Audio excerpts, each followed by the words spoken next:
ότι σας άκουγα προεκλογικά να μιλάτε για καταδυτικά πάρκα και όλα τα σχετικά, για τουρισμό, για θεματικό τουρισμό, και όλοι κοιτάγαμε λίγο σαν Κινέζοι. Λέγαμε τώρα άσε αυτά τώρα στην Κόρινθο, που βρήκες να τα κάνεις.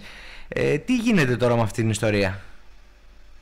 Εντάξει, ό,τι λέγαμε προεκλογικά το έχουμε βάλει σε πλήρη πράξη. Δηλαδή, η πρώτη δουλειά πια είναι να αναθέσουμε τη μελέτη, να εκπονηθεί μια μελέτη για τα καταδυτικά πάρκα στον Κορινθιακό και στο Σαρονικό, στα όρια του Δήμου Κορινθίων. Στη συνέχεια θα ανοίξει πρόγραμμα το επόμενο άμεσο διάστημα στο Υπουργείο Τουρισμού για την υποβολή τεχνικών δελτίων για την χρηματοδότηση των καταδυτικών πάρκων, για την κατασκευή. Ήδη κάναμε το πρώτο βήμα. Υπογράψαμε προγραμματική σύμβαση ο Δήμος Κορινθίων με τον Δημόπρακτο και ο Δημόπρακτος με μελετητή για να μας δώσει τη μελέτη σε 2 μήνες, εκτιμώ, να υποβάλουμε τη μελέτη αυτή ως πρόταση στο Υπουργείο Τουρισμού να χρηματοδοτηθούμε. Ένα-ένα τα βήματα τα υλοποιούμε. Πρώτη φάση ήταν η μελέτη, θα ακολουθήσει το πρόγραμμα και θα περιμένουμε την κατασκευή. Υπομονή, σιγά σιγά όλα θα γίνουν. Δήμαρχε, υποθέτω ότι δεν θα είμαστε η μοναδική περιοχή που θα καταθέσουμε πρόταση στο Υπουργείο. Άρα θέλω να πω ότι πρέπει να έχουμε κάποιο συγκριτικό πλεονέκτημα έναντι των υπολείπων για να τα καταφέρουμε. Κοιτάξτε, η πρόσκληση δεν έχει βγει ακόμα. Επίκειται, είναι εντός των ημερών, θα βγει από το Υπουργείο Τουρισμού. Έχει συγκεκριμένους κανόνες, συγκεκριμένα βάθη, συγκεκριμένες αποστάσεις από την ξηρά, συγκεκριμένες χερσαίες εγκαταστάσεις για να εξυπηρετούνται οι τουρίστες. Υπάρχει μια ειδική κατηγορία, η οποία είναι και αυξημένου εισοδήματος μάλιστα, από όλο τον κόσμο. Σήμερα να φανταστείτε ότι η Κροατία έχει ένα πολύ σημαντικό μέρος του τουρισμού από τον καταδυτικό τουρισμό. Σε αυτό προσβλέπουμε. Εμείς εκτιμούμε ότι έχουμε τις προϋποθέσεις. Πρέπει να είναι μακριά από αρχαιολογικούς χώρους. Τα έχουμε λάβει υπόψη, θα τα λάβει και ο μελετητής, θα τα αποτυπώσει, θα αξιολογηθούν στο Υπουργείο Τουρισμού και αναμένεται να χρηματοδοτηθούν. Έχουμε τη βεβαιότητα ότι θα ενταχθούμε στο χρηματοδοτικό πρόγραμμα του Υπουργείου Τουρισμού. Δήμαρχε, ο Δήμος Βελβόχας πήρε μια οικονομική ενίσχυση από τις φωτίες που είχε στην περιοχή του. Ο Δήμος Κορινθίων αναμένει να πάρει αποζημίωση κάτι, γιατί και στο Δήμο Κορινθίων πάθαν ζημίες πέρα από τα ιδιωτικά και ο Δήμος έπαθε σε δίκτυα και οτιδήποτε άλλο. Δεν γνωρίζω ότι έχουν πάρει άλλοι δήμοι, οι οποίοι και σαφώς και το δικαιούνται, και ο Δήμος Σκιονίων και ο Δήμος Βελβόχας και ο Δήμος Νεμέας, οι οποίοι είχαν και πολύ μεγαλύτερες καταστροφές και σε καλλιέργειες. Εμείς έχουμε ζημίες σε υποδομές του Δήμου, αγροτικούς δρόμους πρωτίστως, αλλά και σε άλλες υποδομές. Σήμερα, όπως μιλάμε κυριολεκτικά, κατατίθεται η μελέτη από την υπηρεσία, την τεχνική υπηρεσία που έχει καταγράψει όλες τις ζημίες. Εκτιμώ την επόμενη εβδομάδα θα είμαι στο Υπουργείο Εσωτερικών, στον κύριο Λιβάνιο, να διεκδικήσουμε χρηματοδότηση, ότι θα πάρουμε τη δικαιούμαστε, όχι θα μας κάνουν και καμιά χάρη. Σημασία έχει να μπορούμε να πάρουμε όσο το δυνατόν περισσότερα για να αποκαταστήσουμε τις ζημιές που γίνανε και να μην έχουμε στο μέλλον νέες ζημιές σε υποδομές. Δήμαρχε, μιας και θα ανηφορήσετε στον Υπουργό, για πείτε μας λίγο για τη συνάντηση με τον Γενικό Γραμματέα του Υπουργείου Αγροτικής Ανάπτυξης, τον κύριο Παπαγιαννίδη. Χθες ήμουνα στον Γενικό Γραμματέα του κύριο Παπαγιαννίδη, πολύ έμπειρος στα θέματα της αγροτικής ανάπτυξης. Ήμουνα μαζί με τον Αντιδήμαρχο, τον κύριο Παπαγιάννου, τον Αντιδήμαρχο Χρηματοδοτήσεων, σε πάρα πολύ καλό κλίμα. Μιλήσαμε για 3 πράγματα, για αγροτικές οδοποιίες, οι οποίες είναι στα πλαίσια του προγράμματος του Υπουργείου Αγροτικής Ανάπτυξης. Θα είναι 3 ή 4 οι χρηματοδοτήσεις που θα λάβουμε με τις μελέτες που θα καταθέσουμε, πλήρεις μελέτες.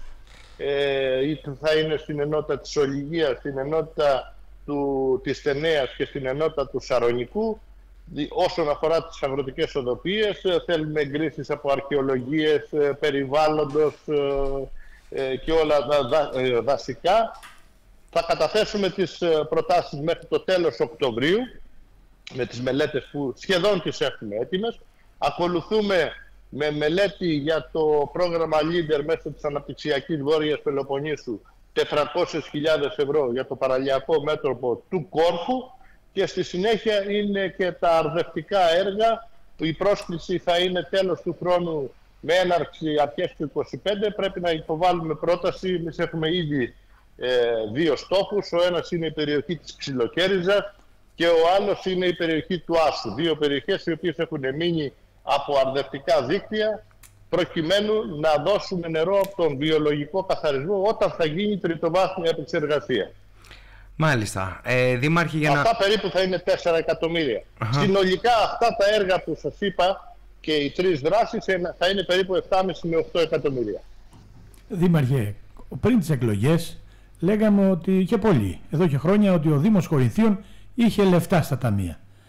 Ή αληθεύει ότι ο Δήμος έχει μόνο κοντά 2,5 εκατομμύρια και δεν είχε 28 και 30?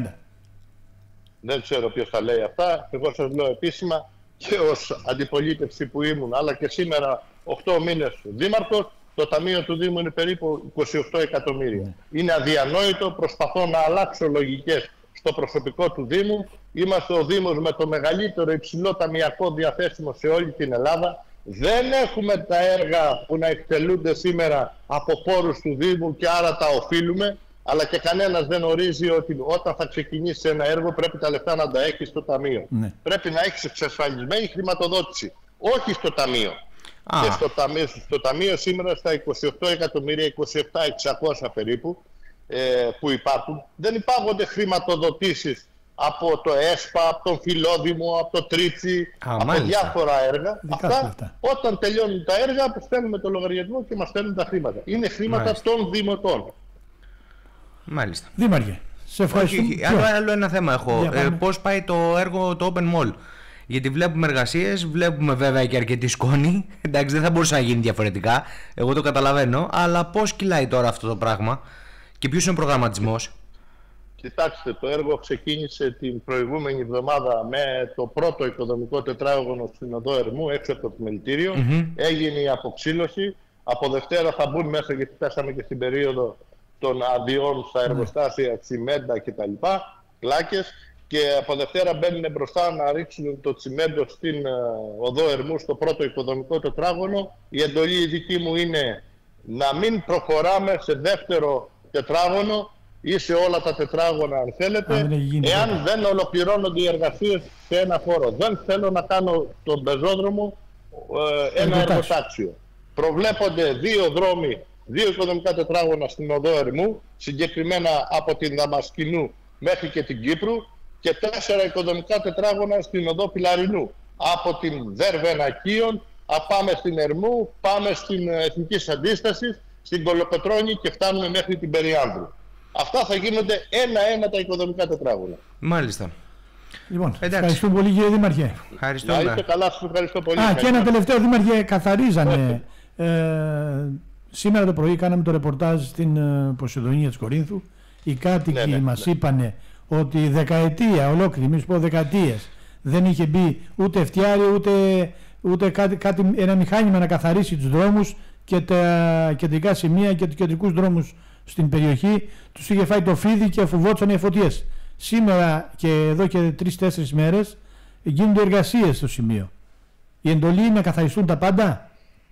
Τα πάντα, δεν θα μείνει τίποτα χωρίς να γίνει καθαρισμός, είτε κορτάρια είτε σκουπίδια. Πράγματι η περιοχή της Ποσειδονίας, ιδιαίτερα των εργατικών κατοικιών, την Ευαγγελίστρια, ήταν εγκαταλελειμμένη για πάρα πολλά χρόνια. Αν πάση περιπτώσει αυτά είναι παρελθόν. Η εντολή δική μου είναι και τα συνεργεία του Δήμου και ο πρόεδρος με την πάγια προκαταβολή. Έχω δεσμευτεί ότι θα δώσω ήδη 3 πάγιες, ήδη τις 2 τις έχω δώσει, να πέσουν τα συνεργεία των ιδιωτών, των εθελοντών, αλλά και τα συνεργεία του Δήμου με μηχανήματα και εξαρτήματα για να καθαρίσουμε όλη την περιοχή. Ήδη είναι ορατή η διαφορά. Η ελπίδα μας, ο στόχος μας τώρα δεν είναι να καθαρίσουμε, να το διατηρούμε καθαρό, γιατί εύκολα κάνει μια τέτοια δράση. Αν την εγκαταλείψουμε και πάμε μετά από 5 χρόνια, είναι σαν να μην έχουμε κάνει τίποτα.